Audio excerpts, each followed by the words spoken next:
यह विश्वास है कि दीपावली की रात्रि में विष्णु प्रिया लक्ष्मी सदगृहस्थों के घरों में विचरण कर यह देखती हैं कि हमारे निवास योग्य घर कौन कौन से हैं और जहाँ कहीं उन्हें अपने निवास की अनुकूलता दिखाई पड़ती है वहाँ रम जाती हैं।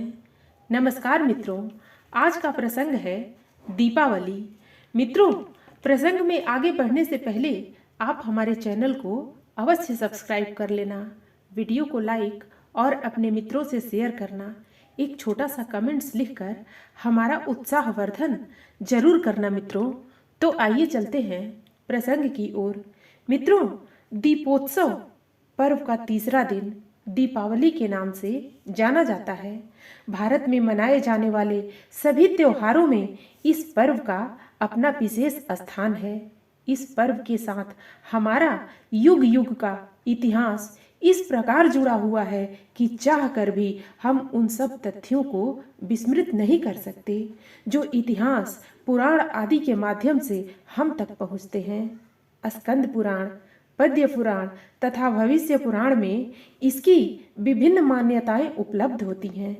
कहीं महाराज पृथु द्वारा पृथ्वी दोहन कर देश को धन धान्य आदि से समृद्ध बना देने के उपलक्ष्य में दीपावली मनाए जाने का उल्लेख मिलता है, तो कहीं आज के दिन समुद्र मंथन से भगवती लक्ष्मी के प्रादुर्भूत होने की प्रसन्नता में जनमानस के उल्लास का दीपोत्सव रूप में प्रकटित होना वर्णित है।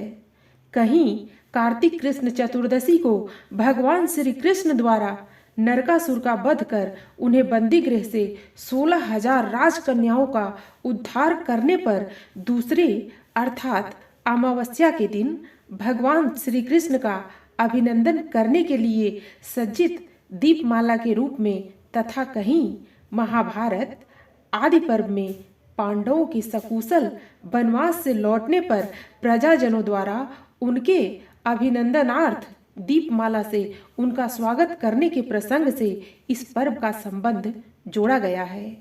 कहीं श्री राम के विजयोपलक्ष्य में अयोध्या में उनके स्वागतार्थ प्रज्वलित दीपमाला से प्रकृत दीपावली का संबंध स्थापित किया गया है। कहीं सम्राट विक्रमादित्य के विजयोपलक्ष्य में जनता द्वारा दीपमालिका प्रज्वलित कर उनका अभिनंदन करने का उल्लेख है। सनत कुमार संहिता के अनुसार वामन रूपधारी भगवान विष्णु ने कार्तिक कृष्ण त्रयोदशी से अमावस्या तक 3 दिनों में दैत्यराज बलि से संपूर्ण लोक ले उन्हें पाताल जाने पर विवश किया था। सर्वस्व ले लेने के पश्चात भगवान वामन ने बलि से इच्छित वर मांगने को कहा, तो बलि ने लोक कल्याण के लिए यह वर मांगा, प्रभु आपने मुझसे 3 दिन में तीनों लोक ग्रहण किए हैं, अतः मैं चाहता हूं कि उपर्युक्त 3 दिनों में जो प्राणी मृत्यु के देवता यमराज के उद्देश्य से दीपदान करे उसे यम की यातना न भोगनी पड़े और उसका घर कभी लक्ष्मी से विहीन न हो। श्रीमन नारायण ने राजा बलि के कथन को स्वीकार किया और तभी से दीपोत्सव मनाने यम निमित्तक दीपदान करने की सरणी का प्रचलन हुआ। तीसरा दिन इस पर्व का प्रमुख दिन होता है क्योंकि इस दिन भगवती की आरती दीपमालिका जलाकर की जाती है। दीपावली का सामाजिक और धार्मिक दोनों दृष्टियों से अप्रतिम महत्व है। सामाजिक दृष्टि से इस पर्व का महत्व इसलिए है कि दीपावली आने के पर्याप्त समय पूर्व से ही घर द्वार की स्वच्छता पर ध्यान दिया जाने लगता है। घर का कूड़ा करकट साफ किया जाता है, टूट फूट सुधरवा कर घर की दीवारों पर सफेदी तथा दरवाजों पर रंग रोगन किया जाता है, जिससे न केवल उनकी आयु बढ़ जाती है अपितु आकर्षण भी बढ़ जाता है। वर्षाकालीन अस्वच्छता का परिमार्जन हो जाता है। स्वच्छ और सुंदर वातावरण शरीर और मस्तिष्क को नव चेतना तथा स्फूर्ति प्रदान करता है। दीपावली के दिन संपन्न धन कुबेरों के घरों से लेकर श्रमिकों की झोपड़ियों तक में दीपावली का प्रकाश किसी न किसी रूप में अपनी प्रभा विकीर्ण करता हुआ अवश्य दृष्टिगोचर होता है। सभी वर्ण अपनी अपनी क्षमता के अनुरूप इस पर्व की अगवानी करते हैं और अपनी अपनी स्थिति तथा मर्यादा के अनुसार इसके सर्वव्यापी आनंद में भाग लेते हैं।